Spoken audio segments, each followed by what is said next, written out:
अस्सलामुअलैकुम। आज जो हमारा टॉपिक है वो है components of human foods. The nutrition requirement of human and other animal are relative complex as compare to plant. जो ह्यूमन और एनिमल को जो न्यूट्रिशन की ज़रूरत होती है वो प्लांट से रिलेट कर रही होती है। Like other animal the nutrients use by human include carbohydrate, जिसमें carbohydrate, lipids, nucleic acid, protein, minerals, vitamin, ये न्यूट्रिशंस हैं जो हम ह्यूमंस को ज़रूरी होती है। इसके साथ they are also required water, इनको एक लार्ज क्वांटिटी में वाटर की ज़रूरत होती है, पानी की। सबसे पहले जो हम आज पढ़ने लगे हैं वो है carbohydrate. Carbohydrates are the basic source of energy. Carbohydrate जो है वो यानी कि ह्यूमन्स बॉडी में जो ज़्यादातर एनर्जी बन रही होती है वो ज़्यादातर कार्बोहाइड्रेट से हमें मिल रही होती है। अबाउट हाफ यानी कि 2/3 the total calories every animals consume daily R from carbohydrate, यानी कि 2/3 यानी कि टोटल कैलोरीज हाफ तकरीबन जो सी कैलोरीज है वो हम लोग कंज्यूम करते हैं डेली कार्बोहाइड्रेट से। Glucose is the most often use carbohydrate. Glucose जो है कार्बोहाइड्रेट की यानी कि ग्लूकोज कार्बोहाइड्रेट्स के ज़रिए हम ले सकते हैं। After other useful carbohydrate are maltose, lactose, sucrose and starch. दूसरे जो से कार्बोहाइड्रेट हैं वो है मेल्टोज, लैक्टोज, सुक्रोज और starch. Carbohydrate contain 4 calories per gram, यानी कार्बोहाइड्रेट कितनी कैलोरीज रखता है ये इम्पोर्टेंट एमसीक्यूज भी है कि कार्बोहाइड्रेट कितनी कैलोरीज रखता है। 4 किलो कैलोरीज पर ग्राम रखता है। Human get carbohydrates from the food like bread. Humans कहाँ से ले सकते हैं कार्बोहाइड्रेट को? हम जो डेली रूटीन में bread, pastas, beans, potatoes, bran, rice and cereals use करते हैं, इससे हमें कार्बोहाइड्रेट मिल रहा होता है। राइस में सबसे ज़्यादा फॉर्म में कार्बोहाइड्रेट पाया जाता है। आगे carbohydrate are the most common source of energy. सबसे कॉमन सोर्स और आम तरीन सोर्स जो से एनर्जी का वो कार्बोहाइड्रेट है। Protein and lipid are vital building component for the body but they can also be use for energy. Protein और लिपिड्स जो से वो इसके बिल्डिंग ब्लॉक्स कह लेते हैं। बिल्डिंग ब्लॉक्स हैं बॉडी के जिससे हमें एनर्जी हम इस्तेमाल करते हैं, वो बनाते हैं और हम इस्तेमाल करते हैं। Saturated fatty acid can increase a person's cholesterol level. Saturated fatty acid वो किसी भी इंसान का कोलेस्ट्रॉल लेवल को इंक्रीज कर सकती है। An increased cholesterol level may eventually result in the clogging of arteries and ultimately heart disease. अब अगर किसी इंसान में कोलेस्ट्रॉल लेवल हाई हो जाए तो उससे क्या नतीजा निकलता है? उससे ये होता है कि हमारी जो आर्टरीज है वो जुड़ने लग जाती हैं, जिसकी वजह से हमें हार्ट अटैक यानी कि हार्ट डिजीज़ का पेशेंट हम लोग बन सकते हैं। इसलिए हमारा कोलेस्ट्रॉल लेवल कम से कम होना चाहिए। हमें ऐसी चीज़ यूज़ करनी चाहिए जिसमें सैचुरेटेड फैटी एसिड बहुत ज़्यादा कम हो। आगे नेक्स्ट है lipids. The lipids present in food are composed of fatty acid bonded to cholesterol. Lipids जो है वो फैटी एसिड और कोलेस्ट्रॉल से मिलके बना होता है। The fatty acid of lipids में भी सैचुरेटेड और अनसैचुरेटेड। अब लिपिड्स जो होता है वो सैचुरेटेड भी होते हैं और अनसैचुरेटेड भी होते हैं। सैचुरेटेड कौन से फैटी एसिड होते हैं? सैचुरेटेड ऐसे fatty acid have all of their carbon atom bonded to hydrogen atom. Saturated fatty acid वो एसिड होते हैं जो एक यानी कि सिंगल बॉन्ड के जरिए कार्बन और हाइड्रोजन से अटैच होते हैं, और अनसैचुरेटेड फैटी एसिड वो होते हैं जो कार्बन और हाइड्रोजन से डबल बॉन्ड के जरिए अटैच होते हैं। जनरली आमतौर पे the lipid containing saturated fatty acid are solid at room temperature. जो सैचुरेटेड फैटी एसिड्स होते हैं वो रूम टेम्परेचर पे यानी कि आम जो सा टेम्परेचर होता है हमारे रूम्स का, एनवायरनमेंट का, उस पर वो सॉलिड हो जाते हैं, ठोस फॉर्म में आ जाते हैं। इसकी मिसाल हम घी, जो हम घी यूज़ करते हैं वो सैचुरेटेड फैटी एसिड होता है। The lipid containing unsaturated fatty acid are liquid at room temperature. और अनसैचुरेटेड फैटी एसिड वो होते हैं जो लिक्विड हो, रूम टेम्परेचर पे भी लिक्विड फॉर्म में पाया जाए। इसकी एग्जांपल हम कह सकते हैं कि इसकी example cooking oil. Cooking oil को देखेंगे तो वो रूम टेम्परेचर पे आम रूटीन में भी हमें लिक्विड फॉर्म में मिलेगा, और घी आम रूटीन में देखेंगे तो वो हमें सॉलिड फॉर्म में यानी कि दानेदार की तरह हमें मिलता है वो। अब इसके आगे इन्होंने भी एग्जांपल दी हुई है। For example butter contain nearly 70% saturated. अब बटर हम देखते हैं तो बटर क्या होता है, जब तक हम उसे फ्रिज में रखते हैं तो वो 70% सैचुरेटेड यानी कि ठोस फॉर्म में होता है, लेकिन जैसे ही हम उसे निकालते हैं या उसे टच करते हैं तो इसका मेल्टिंग पॉइंट इतना कम होता है कि यह हमारे हाथ से छूने से ये जो सा लिक्विड होने लग जाता है।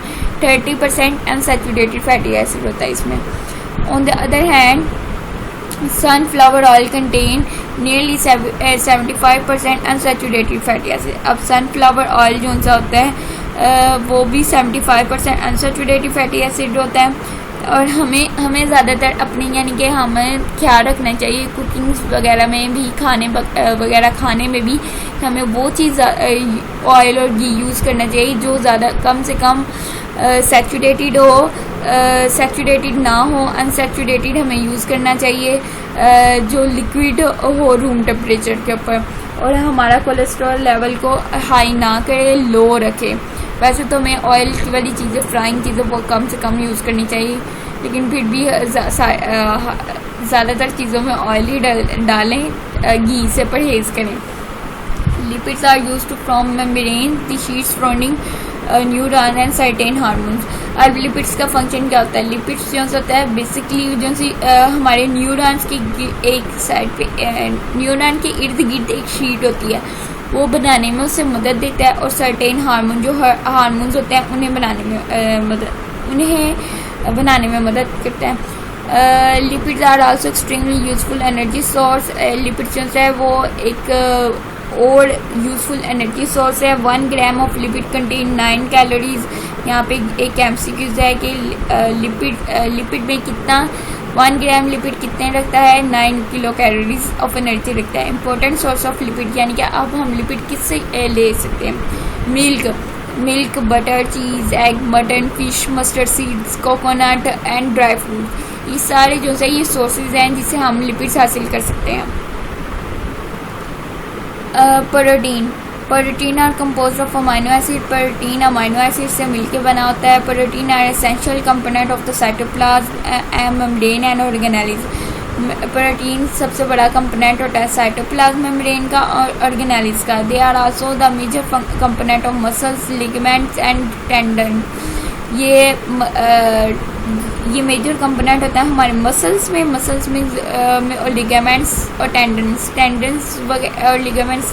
टेंडन्स वो होते हैं जो हमारे ये फिंगर्स के दरमियान में ये जो सा एक जॉइंट टाइप छोटा सा होता है ना, जो हमारी हड्डी को जोड़ के रखा होता है, उसे टेंडन्स हम बोलते हैं। वहाँ पे भी प्रोटीन पाई जाती है। So we use protein for growth. हमें प्रोटीन ग्रोथ यानी कि ग्रोइंग करने के लिए भी, हमारी ग्रोथ के लिए प्रोटीन बड़ी ज़्यादा इंपॉर्टेंट होती है। Many protein play role as enzyme. ज़्यादातर प्रोटीन एंजाइम के तौर पे इस्तेमाल की जाती है। Protein can also be use for gaining energy. Protein को हम इस्तेमाल करते हैं एनर्जी गेन करने के लिए। 1 gram of protein contain 4 kilo calories of energy. 1 gram of protein जो है वो 4 किलो कैलोरीज ऑफ एनर्जी रखती है। Dietary source of protein are meats. कहाँ से हम प्रोटीन को ले सकते हैं? ज़्यादातर हमें मीट से मिलती है, एग से मिलती है, ग्रीन से मिलती है, लीगम से मिलती है, डेयरी प्रोडक्ट से मिलती है such as milk and cheese, और मिल्क और चीज़ से भी मिलती है।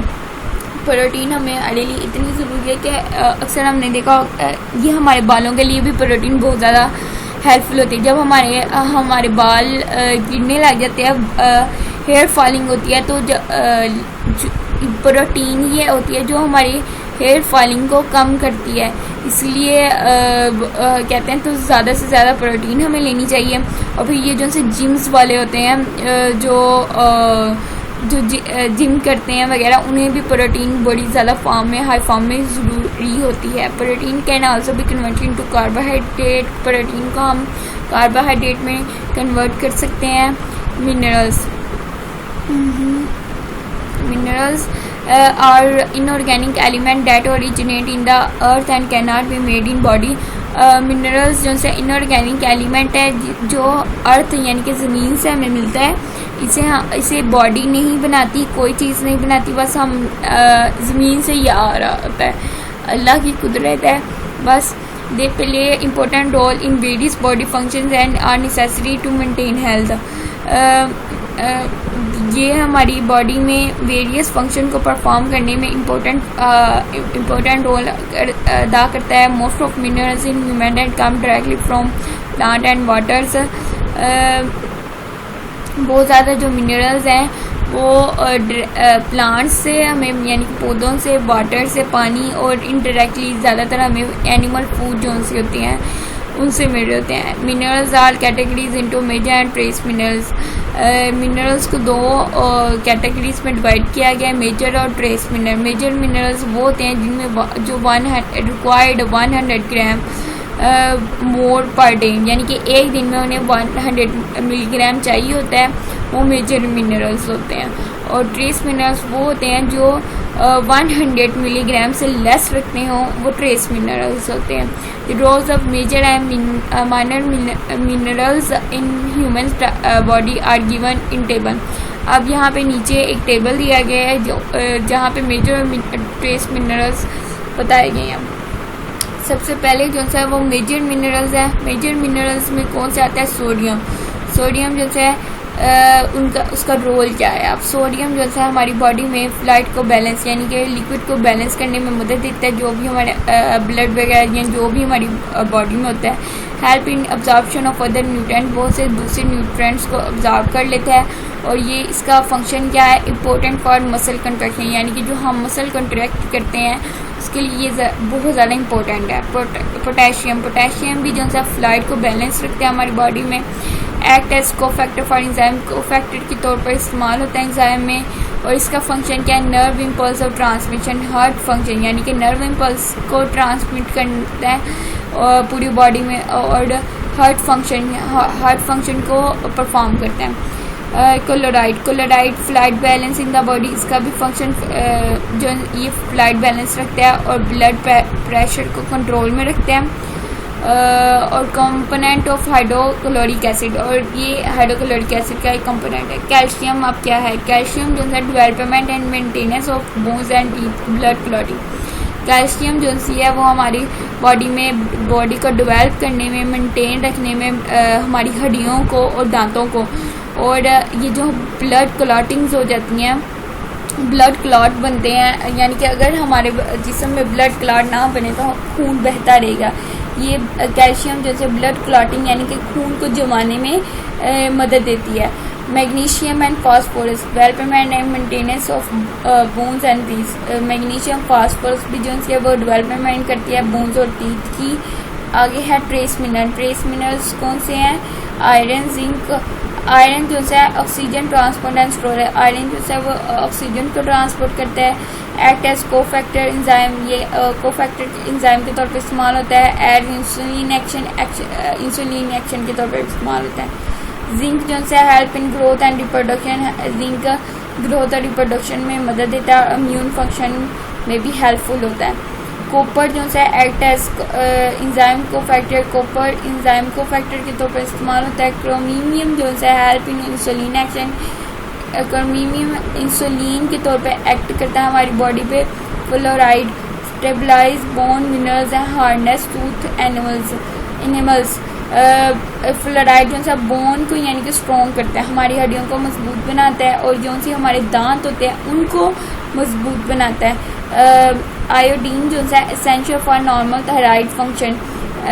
आयोडीन जो है हमारे थोराइड, यानी कि गले से रिलेटेड जो फंक्शंस होते हैं उन्हें कंट्रोल करता है। उसके लिए बहुत ज़्यादा इम्पोर्टेंट है। अगर आयोडीन की हमारे में कमी हो जाए तो इससे बहुत ज़्यादा गले के अमराज जन्म लेते हैं।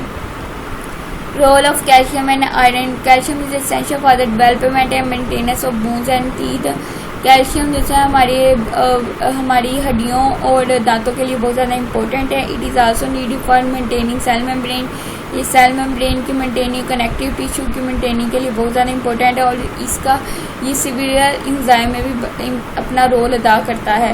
Calcium also add in blood clotting, जैसे मैंने ऊपर बताया कि कैल्शियम जैसे ब्लड क्लॉट यानी कि खून को जमाने में मदद देता है।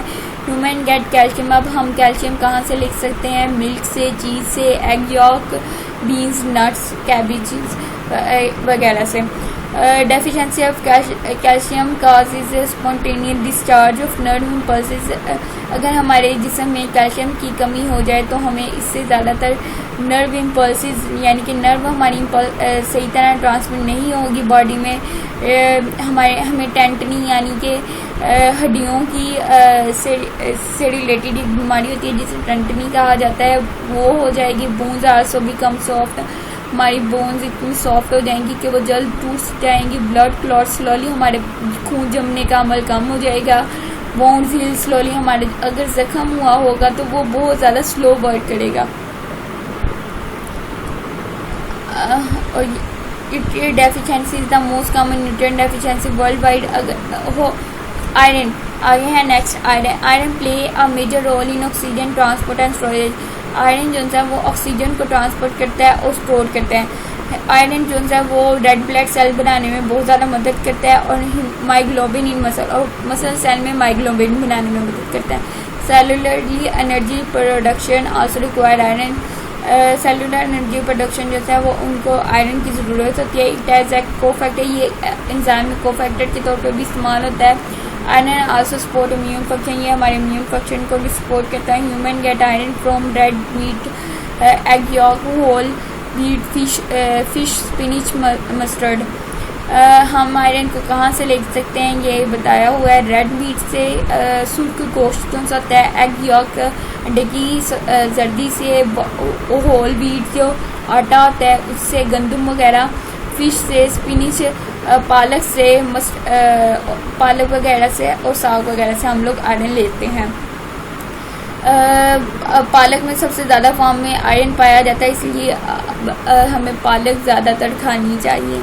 It deficiency is the most common nutrient deficiency worldwide. अगर इसकी डेफिशिएंसी हो जाए, इसकी डेफिशिएंसी दुनिया भर में आम है। आयरन की कमी बहुत ज़्यादा होती है। अगर आयरन की कमी हो जाए तो इससे बच्चे के अंदर भी बहुत ज़्यादा वीकनेस आ जाती है, वो ज़्यादा से ज़्यादा सोने लग जाता है। आयरन डेफिशिएंसी से की सबसे बड़ी जो बीमारी है वो अनीमिया है। Good calcium nutrition along with low सार, अब हमें यहाँ पे एक पॉइंट दिया गया है कि अगर हमें अच्छी कैल्शियम चाहिए तो वो हमें अच्छी कैल्शियम लेनी चाहिए। न्यूट्रिशन में कम से कम साल्ट लेनी चाहिए। हाई पोटेशियम, हाई फॉर्म में जो पोटेशियम हो उसे इनटेक करना चाहिए। इससे क्या होगा, इससे हमें ये होगा कि हम जो हाइपरटेंशन यानी कि ब्लड प्रेशर वगैरह के हैं वो ज़्यादा मरीज नहीं होते। इससे किडनी स्टोन जो हमारे अक्सर किडनी स्टोन बन जाते हैं वो नहीं बनते। आगे नेक्स्ट है vitamins. Vitamins are the chemical compound that are required in low amount. Vitamins ऐसे केमिकल कंपाउंड है जो हमें लो अमाउंट में चाहिए होते हैं, लेकिन ये हमारी बॉडी अगर ये हमें ना मिले तो हमारी ग्रोथ रुक जाएगी, मेटाबॉलिज्म बहुत ज़्यादा स्लो वर्क करेगा। हमारी ये बॉडी के लिए चाहिए, हमें थोड़ी फॉर्म में होते हैं लेकिन ये हमारी बॉडी के लिए बहुत ज़्यादा इम्पोर्टेंट होते हैं। Vitamin may be divided into two group में, विटामिन को दो ग्रुप्स में डिवाइड किया गया है। फैट सोलबल विटामिन जिसमें आता है vitamin A, vitamin D, vitamin E और विटामिन के। ये कौन से है, ये फैट सोलबल विटामिन है। और वाटर सोलबल विटामिन वो हैं जो विटामिन बी हैं, विटामिन सी हैं। अब यहाँ पे विटामिन ए हम पढ़ रहे हैं, ये कौन सा विटामिन ए जो है वो फैट सोलबल विटामिन है। ये first fat soluble vitamin identified हुआ था 1913 में। 1913 में सबसे पहले vitamin A fat soluble vitamin के तौर पर आइडेंटिफाई किया गया था। It combine with the protein, ये प्रोटीन से कंबाइन कर जाता है और जिसे ऑप्सिन कहा जाता है और रूडोप्सिन कहा जाता है। अब रूडोप्सिन या ऑप्सिन जो है वो रोड सेल्स को कहते हैं जो हमारी रेटिना ऑफ आई के अंदर एक रोड लाइक सेल्स होते हैं जिसे हम रूडोप्सिन कहते हैं। व्हेन विटामिन इज इनएडिक्वेट, यानी कि अगर विटामिन ए की डेफिशिएंसी हो जाए, lack of rhodopsin make it difficult to see dim light, तो हमारी जो रूडोप्सिन होते हैं वो डिफ़िकल्ट करते हैं देखने में डिम लाइट, यानी कि अगर रोशनी कम हो तो हमें नज़र बहुत ज़्यादा कम आता है या दिखना बंद हो जाता है कम रोशनी में। It is also involve in cell definition, इसे सेल डेफिनेशन भी कहा जाता है। आप process through which embryonic cell transfer to mature cell, जिसमें एम्ब्रियोनिक सेल जो है ट्रांसफ़र हो जाता है मेच्योर सेल में। ये स्पेसिफिक फंक्शन होता है। Vitamin A also support bone growth, vitamin A bone growth और इम्यून फंक्शन को भी सपोर्ट करता है। यहाँ पे नीचे एक पॉइंट दिया गया ब्लू ब्लॉक में कि fat soluble vitamin are much less extracted from the body. Fat soluble vitamin जो है वो हमारी बॉडी से कम एक्सट्रैक्ट करते हैं, कम ख़त्म होते हैं, हम लोग बाहर कम निकालते हैं, लेकिन जो वाटर सॉल्युबल विटामिन है वो ज़्यादा फॉर्म में हमारा बाहर निकल जाता है क्विकली। इसकी ज़्यादा डेफिशिएंसी हो जाती है वाटर सॉल्युबल विटामिन की। अब यहाँ पे नीचे एक टेबल किया गया है जो जहाँ पे विटामिन बताए गए हैं कि इनका सोर्स क्या है, इनके फंक्शंस क्या है, इनकी डेफिशिएंसी और सिम्टम्स कौन से हैं। सबसे पहले विटामिन ए हमने जैसे कि ऊपर पढ़ा था, विटामिन ए के सोर्सेज कितने पढ़े वो हैं। सोर्स हमें कहाँ से मिल सकते हैं, लीफी वेजिटेबल जैसे कि स्पिनिच और कैरेट, यानी कि पालक और गाजरों वगैरह से हमें विटामिन ए बड़ी ज़्यादा फॉर्म में पाया जाता है। येलो फ्रूट्स, जो येलो कलर के फ्रूट्स होते हैं उनमें ज़्यादा पाया जाएगा, जैसे मैंगो वगैरह। फिश, लिवर और एग, मिल्क एंड बटर। अब फंक्शन इनका क्या है, फंक्शन ये है कि vision in dim light cell differentiation growth and immunity, हमें यानी कि रोशनी की कमी में भी हमें ये देखने में हमें मदद करता है, सेल डिफरेंशिएशन को दूर करता है, ग्रोथ करता है, हमारी इम्यूनिटी को स्ट्रॉन्ग करता है। डेफिशिएंसी सिम्टम, इससे क्या हो सकता है, अगर विटामिन ए की कमी हो जाए तो हमें पुअर ग्रोथ होगी, हमारी ग्रोथ में कमी आएगी, ब्लाइंडनेस हो जाएगी, हमें नज़र आना बंद हो जाएगा, ड्राई स्किन हो जाएगी हमारी। विटामिन सी जो है वो सिट्रस फ्रूट यानी कि जो खट्टे फल होते हैं उनसे हमें मिलता है। लीफी ग्रीन लीफ यानी कि ग्रीन कलर की जो लीफी वेजिटेबल्स होती हैं वहाँ से मिलता है, जैसे ऊपर बताया गया स्पिनिच और कैरेट्स वगैरह।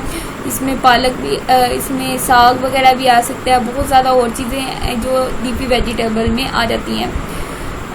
वेजिटेबल्स, बीफ लिवर्स, और उसके बाद इनका फंक्शन क्या है, फंक्शन है कोलेजन फॉर्मेशन, यानी कि हमारे ये खून में जो कोलीग होता है जम जाने के, एक लोथरा, खून का लोथरा बन जाना, उसे कोलेजन फॉर्मेशन कहते हैं। यानी कि अगर हमारे जिस्म में खून यानी कि जख्म आ जाता है, खून बहता रहता है, तो विटामिन सी उसको जमने में मदद देता है, खून को रोकने में मदद देता है। हीलिंग ऑफ बोन्स, हमारे ज़ख्म को बढ़ने में मदद देता है, यानी कि उसका ज़ख्म ख़त्म करने में मदद देता है। फंक्शनिंग ऑफ इम्यून सिस्टम, हमारे इम्यून सिस्टम को स्ट्रॉन्ग करता है। स्कर्वी, अगर इसकी डेफिशिएंसी हो जाए तो क्या होगा, डेफिशिएंसी में स्कर्वी, फटीग, स्कर्वी, खुश्की वगैरह आ जाएगी, पुअर बोननेस हो जाएगी, यानी कि हमारा ज़ख्म ज़्यादा जल्दी हीलिंग नहीं करेगा, ब्लीडिंग हमारी ज़्यादा होगी, ब्लीडिंग होगी, गम्स यानी कि ये जो से जॉज वगैरह होते हैं हमारे दांतों के जॉज वगैरह, ये मसूड़े वगैरह जिसे हम कहते हैं, वहाँ से हमारी ब्लीडिंग होगी। जॉइंट्स हमारे जो होते हैं वहाँ पे हमें दर्द महसूस होगा। विटामिन डी जो है वो हमें मिलता है फिश से, फिश लिवर ऑयल से हमें मिलता है, मिल्क से मिलता है, घी से मिलता है, बटर से मिलता है, जो और सिंथेसाइज बाय स्किन, और स्किन से भी सिंथेसाइज इसको निकाला जाता है। Function, vitamin maintenance of the concentration of calcium and phosphorus, ये विटामिन डी हमारे जिस्म में कैल्शियम और फास्फोरस की कंसंट्रेशन को मेंटेन रखता है।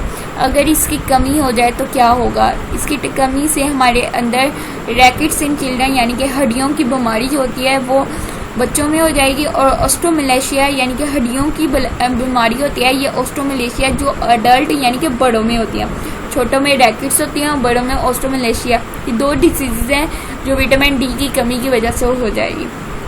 उम्मीद है आज का लेक्चर आपको अच्छा लगा होगा। अगर आपको लेक्चर मेरा अच्छा लगा तो मेरे चैनल को लाइक करें, सब्सक्राइब करो और मेरे और कमेंट्स ज़रूर कर दिया करें। कमेंट से मुझे पता चलता है कि आपको किस टॉपिक की ज़रूरत है, मुझे किस टॉपिक के ऊपर वीडियो अपलोड करनी चाहिए। तो in the next time, thank you.